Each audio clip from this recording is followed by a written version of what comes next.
You see this man up here? Since he made his ambition known and made his interest public that he wanted to be the president of Nigeria, now since that day, tribalism come wogide among Nigerians. Yes, that seed where they it just they grind, never germinates where. Since he come, that seed has turned into a whole full-grown bush. And you people still say this person is meant to be a savior. Somebody that came to make the seed of discourse become a forest of discord. I weep for my country when I listen to people like this very lady here. It's very, very sad.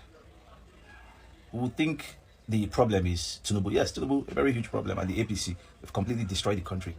But then the bigger problem is the supporters. And in this case, such a person. Very sad. I can't even comprehend the perverse notion behind this. The evil, the mischief behind this. I thought since Peter Obi started campaigning, Nigeria has become tribally divided. So now, Peter Obi fused in the tribal card, indirectly. How? From where to where? How did you come to that conclusion? For goodness sake, how did you come to that conclusion? Somebody should help me out. How did you come to that conclusion? Because the last time I checked, Peter Obi's campaign slogan was obedient movement, open for all. Completely detribalized. More like a youthful movement. Right? But then Tinubu, on the other hand, campaigned with Yoruba Lokan, Yoruba Stone. Yoruba Lokan. What is really happening? Look, I said something in one of my posts that if Peter Obi doesn't win come 2027, that would be the beginning of the destruction of our democracy. Check this out, right? It doesn't matter the candidate who comes out afterwards. And I mean, after the 2027, like in the 2030s, it doesn't matter the candidate who comes out, right? Nobody would be called out for not wanting to vote competence. That is what it is. Because what is happening right now is completely destroying that standard. I mean, I admire the likes of Osibanjo, Fashola, great, politicians, which, with all due respect, I don't even think they come close to Peter Obi in terms of his personality and everything. But that's a topic for another day.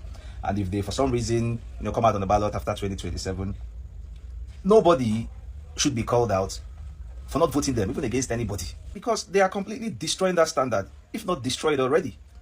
Because someone should please explain to me, while you have a candidate as Peter Obi, whom again, I think is the best we've seen, present, dead or alive, nobody comes close in terms of Peter Obi's personality, humility, transparency, his person. I don't even want to speak about his a good job as the governor of Anambra State. Let's even leave that aside, which is evident, it's everywhere, right? Peter Obi's personality can be compared to any politician anywhere in the world. That you have that same person against a very, very funny character like Tinubu, and yet you still find people as such coming out to make stupid statements against Peter Obi. You still have people trying to vote Tinubu against Peter Obi. A good number of them heavily brainwashed, heavily brainwashed. And I pity those that are taking the tribal stand.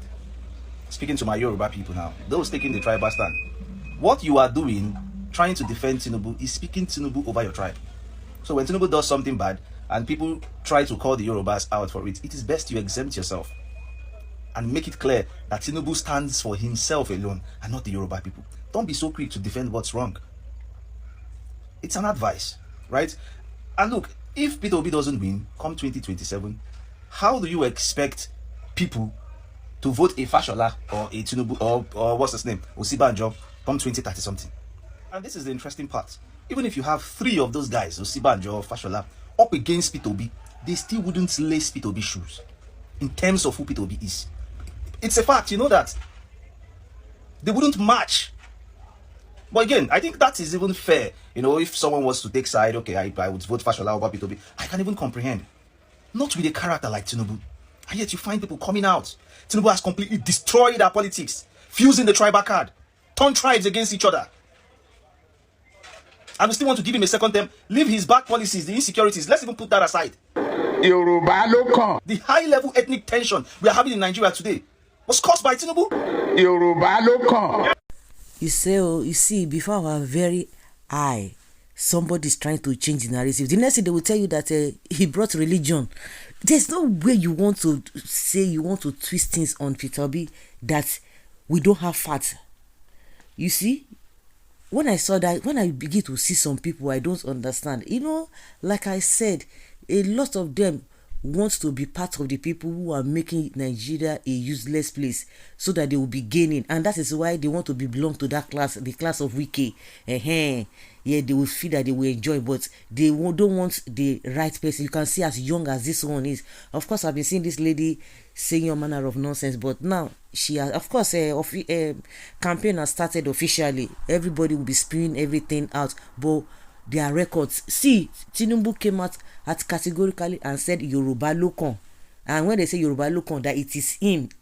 Then when they look the Yoruba people, then is the one who fits the this thing, and everybody kept quiet. The same people who are using Muslim tickets, no, it is Obi that is bringing religious war into this whole thing, and that's why this guy is asking how, from where to where.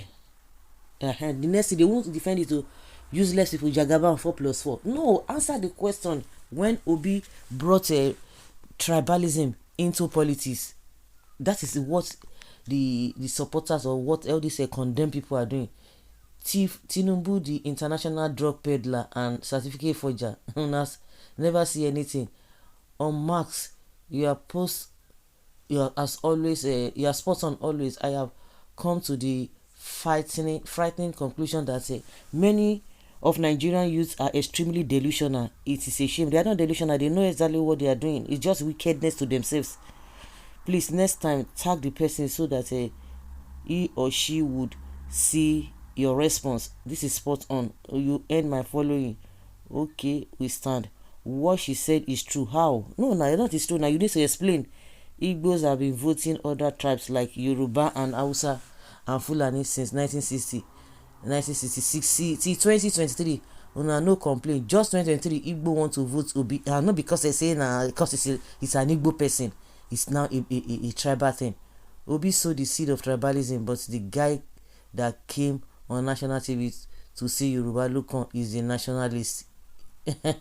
Yes, Tinubu that said Yoruba Lokan is down the nationalist. Can you imagine? No, can you imagine? Okay, that is the truth. Don't run away from the fact of that. What is the truth now? Make una talk now. They can't say it. So another tribe shouldn't even run for the presidency. That's what they are saying. This woman hates Igbo so much. Yeah, shame on her. She will reap what she is sowing. Is she not a tribalism? If not, why is she supporting Tinubu? Show me a president that rules that people never complained. I'm waiting to start with those who destroyed the country.